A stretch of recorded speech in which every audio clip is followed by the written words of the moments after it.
দেশের পুঁজিবাজারে তালিকাভুক্ত কোম্পানির সংখ্যা ৩৫০'র মতো, অথচ বিনিয়োগকারীদের আস্থা ধরে রাখতে পারে এমন কোম্পানি হাতে গোনা। ফলে বাজারের প্রায় ৪০% মূলধন মাত্র ১০ কোম্পানির দখলে। সংশ্লিষ্টরা বলছেন, কয়েকটি কোম্পানির শেয়ারের দাম বাড়লে বাজার বাড়ে, কমলে বাজার পড়ে যায়। বিশ্লেষকরা বলছেন, অর্থনীতির আকার বাড়লেও সেই অনুপাতে পুঁজিবাজার বড় না হওয়ার কারণ ভালো কোম্পানির সংকট। শাহিনুল ইসলাম সাগরের রিপোর্ট। ঢাকা স্টক এক্সচেঞ্জে তালিকাভুক্ত শত শত কোম্পানির মধ্যে অধিকাংশই কম লেনদেন হওয়ায় বাজার নির্ভর করছে হাতে গোনা কয়েকটি বড় প্রতিষ্ঠানের উপর। বাজার বিশ্লেষণে দেখা গেছে, গেল অর্থবছর শেষে ডিএসইর মোট বাজার মূলধন বেড়েছে প্রায় 11%। তবে প্রবৃদ্ধির বড় অংশ এসেছে শীর্ষ কয়েকটি কোম্পানির কারণে। একই সময়ে মার্কেট ক্যাপ টু জিডিপি অনুপাত কমে 11.42% নেমে এসেছে, যা অর্থনীতির তুলনায় পুঁজিবাজারের পিছিয়ে পড়ার ইঙ্গিত দিচ্ছে।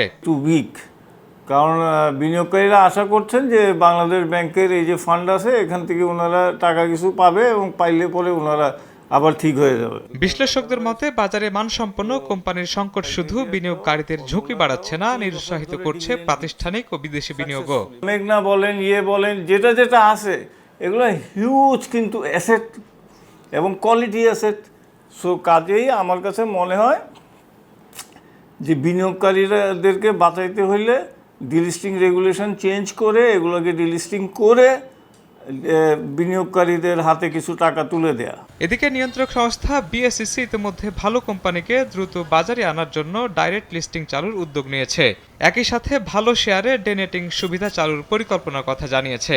বাজার বিশ্লেষকরা বলছেন, এসব উদ্যোগ বাস্তবায়ন হলে শেয়ার বাজারে নতুন গতি আসতে পারে। ভালো কোম্পানি যাতে পুঁজিবাজারে আসে, তারা যাতে ঋণ নির্ভর না থেকে পুঁজি নির্ভর হয়, সেই ক্ষেত্রে আমি এক কথায় বলবো যে এই যে হাজার হাজার কোটি টাকা তারা শুধু ব্যাংকের মুখাপেক্ষি হয়ে থাকে ঋণের জন্য, সেই ক্ষেত্রে প্রতিষ্ঠানগুলোর ঋণকেও একটা লেভেলে লক করে দেওয়া উচিত তার পুঁজির সাথে। অর্থনীতিবিদরা বলছেন, ব্যাংক নির্ভর অর্থায়ন কমিয়ে দীর্ঘমেয়াদী শিল্প বিনিয়োগ পুঁজিবাজারকে কার্যত করতে হলে প্রয়োজন নতুন আইপিও, সুশাসন, স্বচ্ছতা এবং কঠোর তদারকি। আমার জানা মতো ইউনিলিভারের সরকারের অংশ আছে, সেখান থেকে বিক্রি করলো, কারণ তারা অন্যত্র লিস্টেড অন্য দেশে। আমাদের এখানে লিস্টেড হলে হবে কি, শেয়ার বাজারটা একটু ভাইব্রেন্ট হবে, মানুষ বিনিয়োগের জন্য উপযুক্ত স্ক্রিপ্ট খুঁজে পাবে, স্টকস এগুলো একটা ফরেনার। আর সরকারের ভিতর নন পারফর্মিং কিছু কোম্পানি আছে, এক সময় ভালো ছিল সেগুলো, কিন্তু সেগুলোর অ্যাসেট আছে, এখন সরকার সাবসিডাইজ দিচ্ছে। আমি সেখানেও বলবো এগুলো মেজরিটি বিক্রি করে দিতে। বিশেষজ্ঞরা বলছেন, মানসম্পন্ন কোম্পানি তালিকাভুক্ত নীতিগত সিদ্ধান্ত বাস্তবায়ন ও কার্যকর নিয়ন্ত্রণ নিশ্চিত করা গেলে অর্থনৈতিক প্রবৃদ্ধির সঙ্গে তাল মিলিয়ে এগোতে পারবে পুঁজিবাজার।